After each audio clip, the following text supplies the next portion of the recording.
Good afternoon and good morning, according to where in the world you live. So this is the special episode of Prosperity on Air, and I'm very honored to have with me again, Joanne White. Good morning, Joanne. Good morning, and thank you so much for having me, Paula. I'm so excited. I am too, because you're here today for a very important reason. Your recent launch of your book, More Heaven. And so we want to hear everything about this book and the launch and the story behind it. But just very briefly, let me tell our audience a little bit about you. Joanne is many things. Yeah, she's an international award winning best-selling author, speaker. She's a certified coach, an energy master, and she helps many individuals and organizations to shape their dreams and create their own success and triumph. Joanne has been featured online and in international and national media outlets such as the CNN, Good Housekeeping, and More, and WebMD. She is often on radio and television networks such as NBC, CBS, Fox, and Voice of America, but she also has her own programs She has also launched Power Your Life Network and Power You Online University, which are both aimed at helping individuals, families, businesses, professionals grow, soar, and succeed.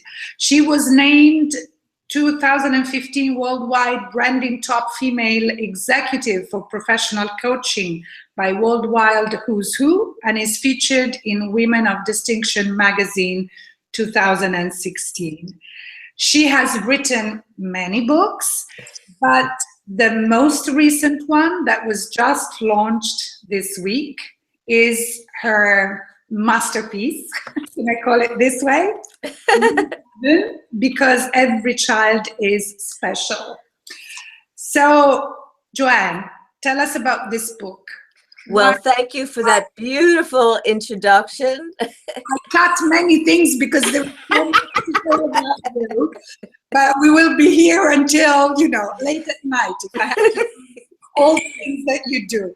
You're very kind. Well, Paula, it's interesting because many years ago, and I think we all go through transitions and transformations, and we all reinvent ourselves many times. So very early on, when I was actually like 17 or 18, I'm going to take you back if that's okay. I was working in a day camp program, and there was a visionary director who opened up a program within the camp for children with special needs, and he asked me if I wanted to be a counselor. Well, I had never worked with children with special needs, but I'm, sure, yes, I'll do it. And I did.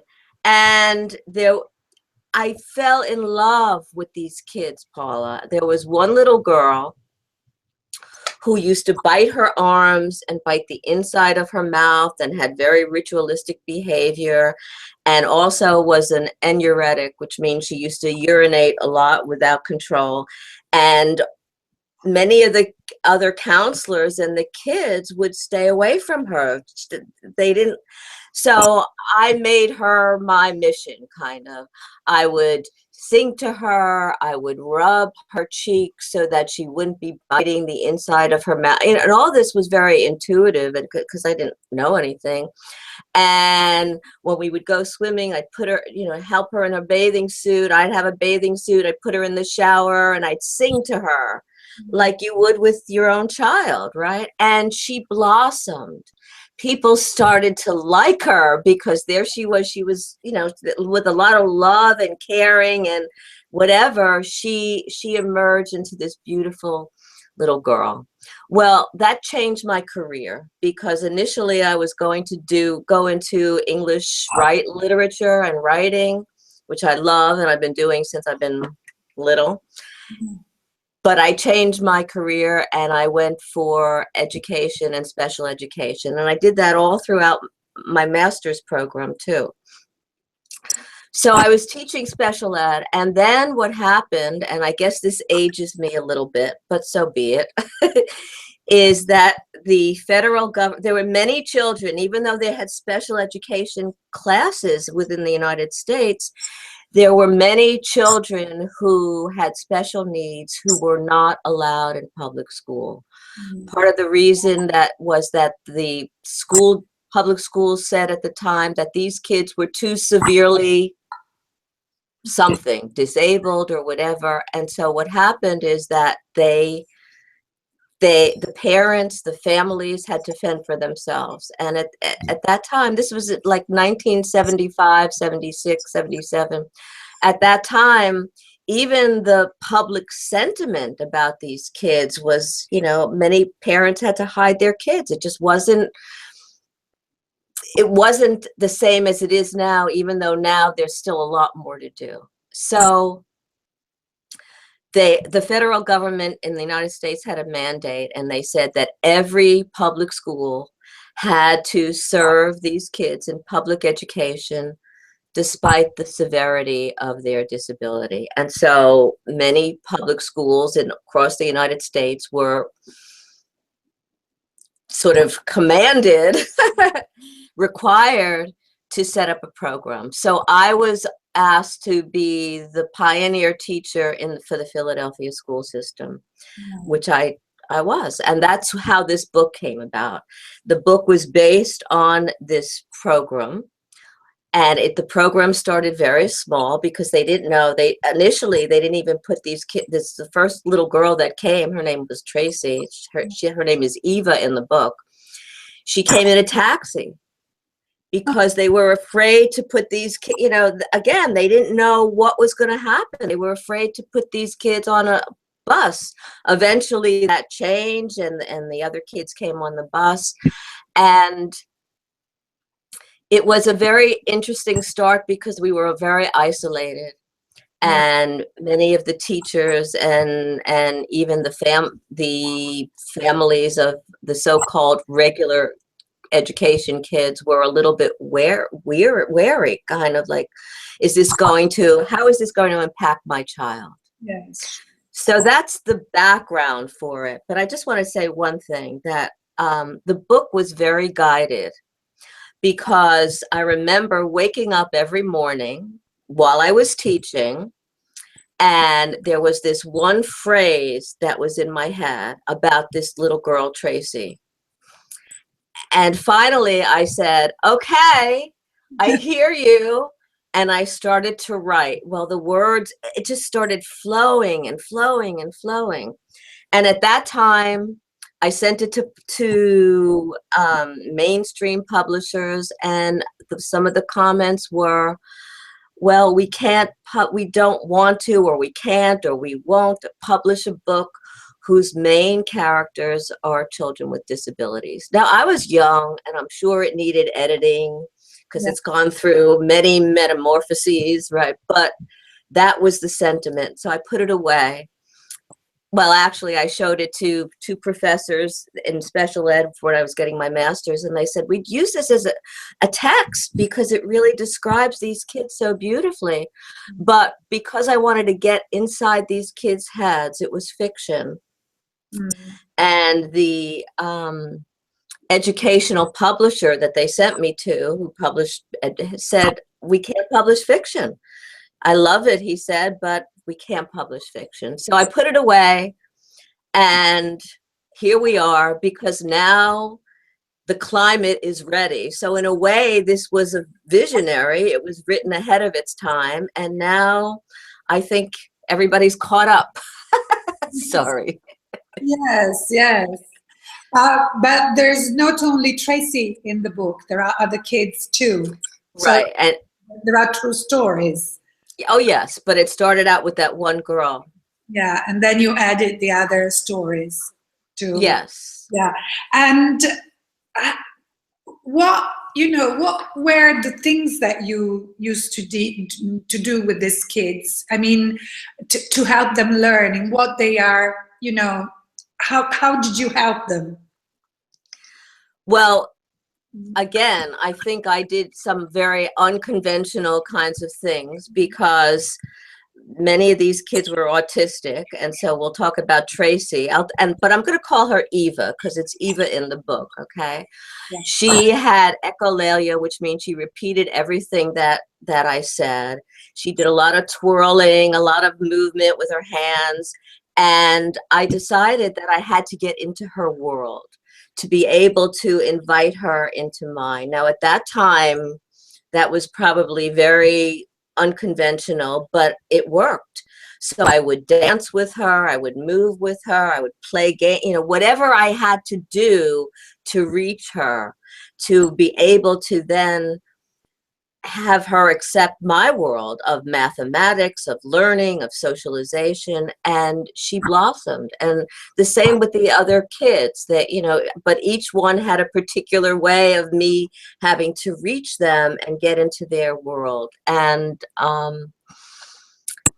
it was just very powerful for me. I learned a great deal. I mean, I learned a lot about myself because I had to actually think outside of the box. I had to get rid of preconceived ideas, even in terms of some of the educational ideas that I had learned in school, because I had to figure out what is going to work. How do I traverse this divide to bring us closer? Yeah. And you said, of course, at that time, it was very pioneering what you were doing, and it encountered a lot of resistance. Right. I can imagine. And then you said there's still a lot to do.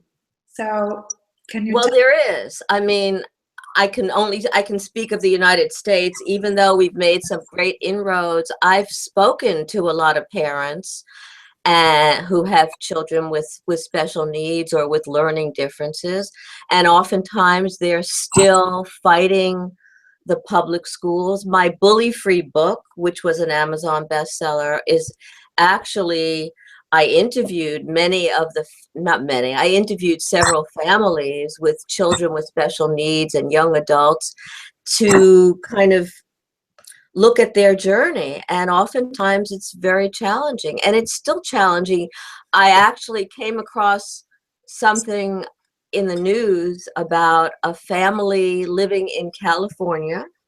They were living in a beautiful community. They had a son, I believe, who was autistic, and he was causing a lot of challenges in the neighborhood. The family was sued by the neighbors, initially because they said that the child was disruptive, but later on they were saying, well, it's going to ruin our property values. And so the family decided to move, even though they were living there for about 12 years. They decided to move, and I haven't checked in recently, but just about a month ago or so, a few of the families still haven't dropped the case. Oh. So we're still seeing that to some extent in other places. I mean, it hasn't gone away, and we have to get to a place, I believe, where we're embracing all sorts of differences so that we can learn to coexist together on this planet rather than blow each other up. Oh yeah, no, you're right. I mean, it's the same over here in Italy, and I imagine in many other European countries. And I think the situation is very similar all over the world. There is still a lot to do, and a lot of prejudice still. There is prejudice around these kids. Well, because oftentimes they speak differently, they relate differently. Many children with autism have some socialization challenges. And I want to say something.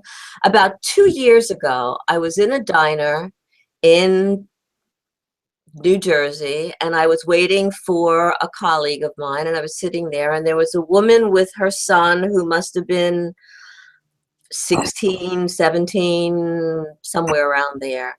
She came to every booth and said, my son has Asperger's, so if you hear him say funny, you know, she was apologizing for his behavior. And I was thinking, you know, I knew what was going on because I'm familiar with it, but I was thinking, when are we going to get to a point where a parent doesn't have to go around like that, Paula, and apologize for, I'm going to cry at this, apologize for her child's behavior. I mean, hello. These are children. These are precious gifts, no matter what. And some of these children, what I learned from some of these children, some of the brilliance that they have, that sort of exceeds some of our own. I mean, we have to pay attention to that. There's Temple Grandin, who has done wonderful things and paved the way for, because of the way she saw things differently.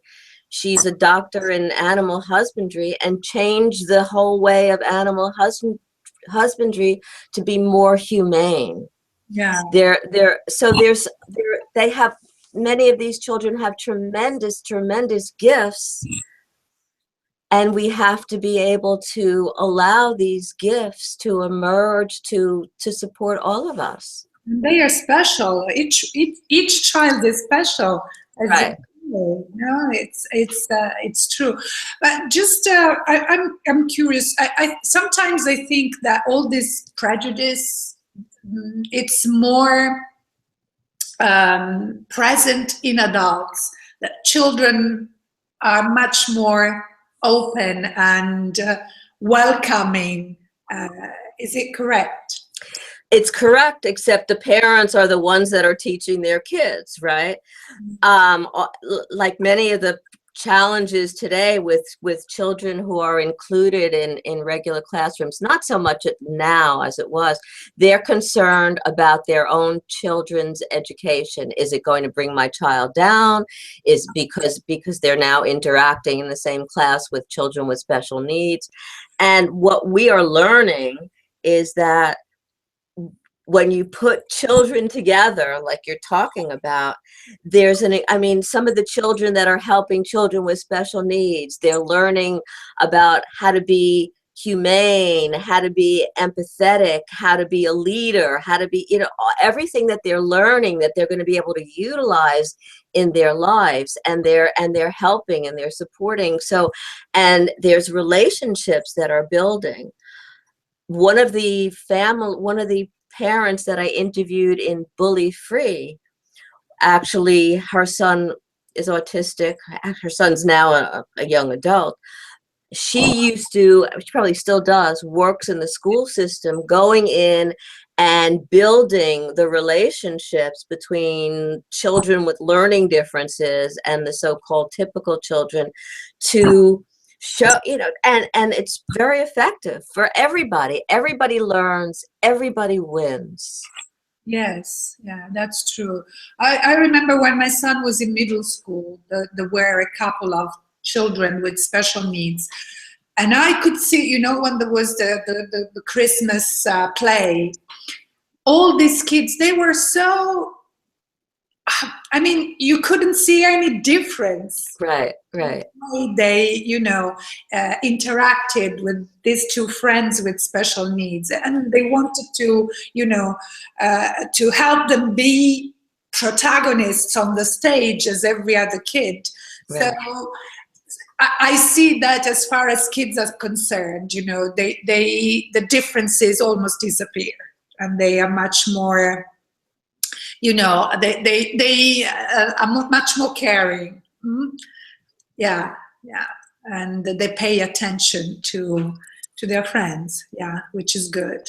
Yeah. And what a beautiful thing to learn in terms of getting along, cooperating, helping, sharing. Those are wonderful traits that we need to build a world that embraces all differences and humanity. Mm-hmm. And according to you, what is there still to be done in as far as, you know, children with special needs in schools and the education system? like I said, we still have to break down some of the stigma about being different, whether it's in school or in a neighborhood like that family or in a diner. So we have to get to a place where you can see a family with a child with autism or Asperger's or whatever it is, and be in a place of acceptance, a place of kindness, a place, and just embrace that as, okay, that we speak many different languages, we look different because of where we live, we have different cultures. We have to embrace, I'm going to call this a culture, which it's not, but we have to embrace all of this and be able to be in a place of acceptance. So there are still a lot of challenges. Like I said, many parents are still fighting with the educational system to get the kinds of services they need. That family in California, people are fighting to live cooperatively. So I think these are some of the things. And a family that I know had a special needs, I don't know how old he is, 9, 10, 11.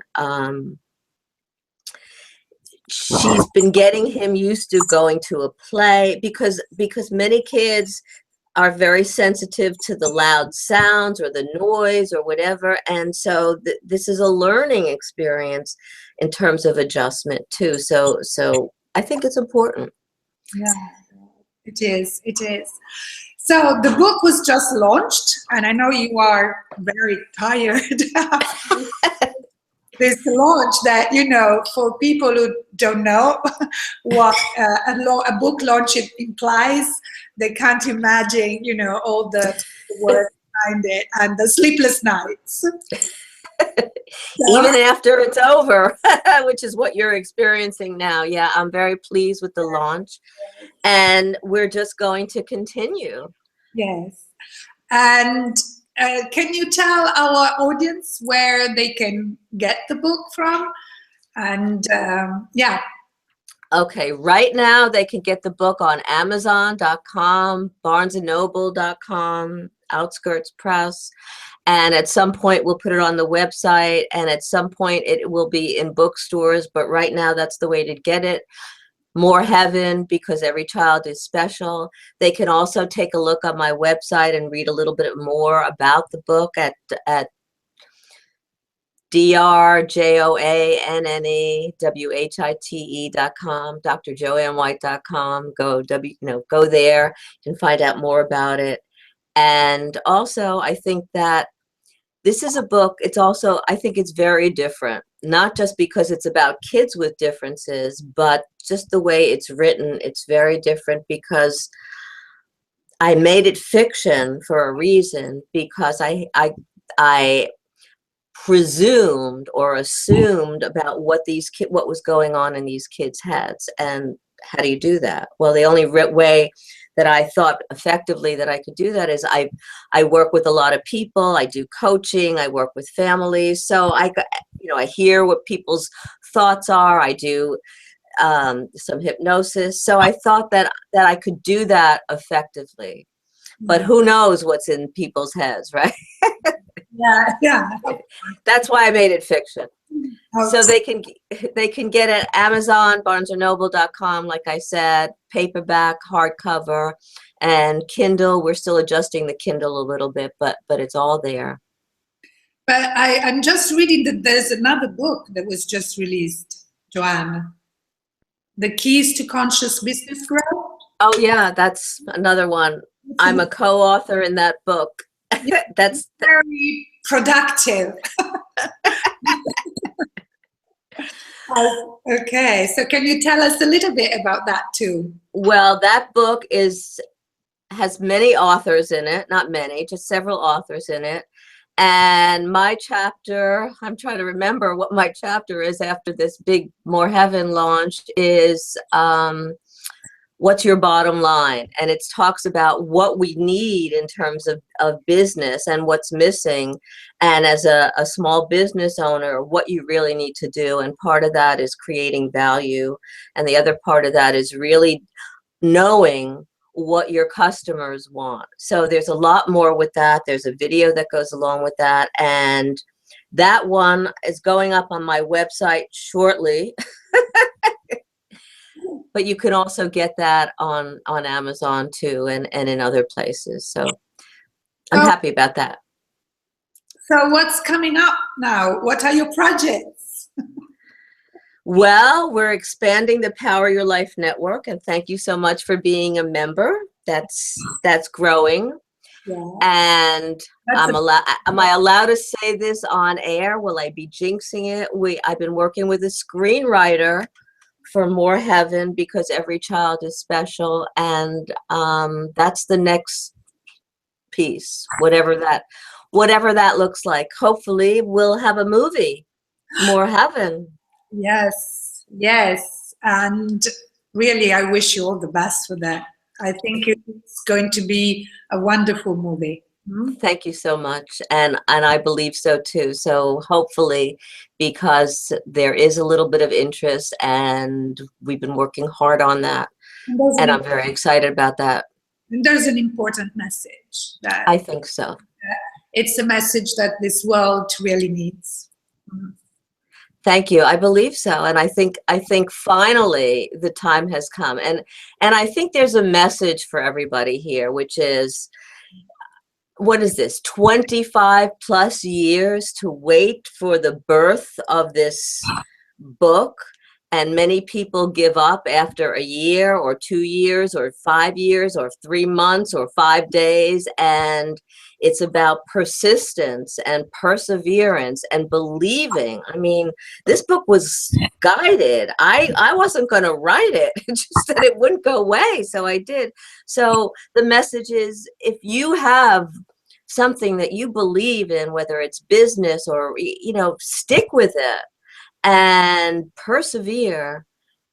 Sometimes you have to change course, but in this instance, I just had to wait for the right time. Of course, I've grown up.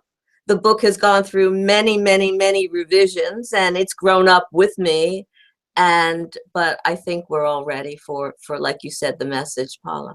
Yes, yes, and there's I must say, a very important message in the book about acceptance, about understanding the special beauty and talents in everybody. But as you said, another message: persevere, don't quit. When you have a passion, a desire, a dream you want to go after, don't quit. It may take a long time, but never quit, never quit. So I will write beneath this, below this video, and on my other social networks, all the links for people to get the book and get to your website and know more about you and your projects and all the beautiful things that you do, and to get in touch with you, of course. Thank you so much. You are such a wonderful, wonderful being, and I am so pleased to know you, and thank you for all that you do and for having me on the show. Make sure I have all the links so we could broadcast this as well, because you're more savvy with all of this than I am. Thank you for your patience. I will send you all the links. Thank you for being with me, with my audience, Joanne. Thank you for this beautiful message, and thank you for all the things that you do. Thank you. And I'm pleased to be also part of some of them. Well, and I am delighted that you are. It's a wonderful connection. Thanks again, Paula, and thank you for your audience and for all that you do. Have a blessed evening. I'm starting my day. Have a blessed evening. Have a beautiful day. Thank you. Bye, Joanne. Bye. Thank you. Bye-bye. And thank you, everybody, for being with us. Thank you. See you next week.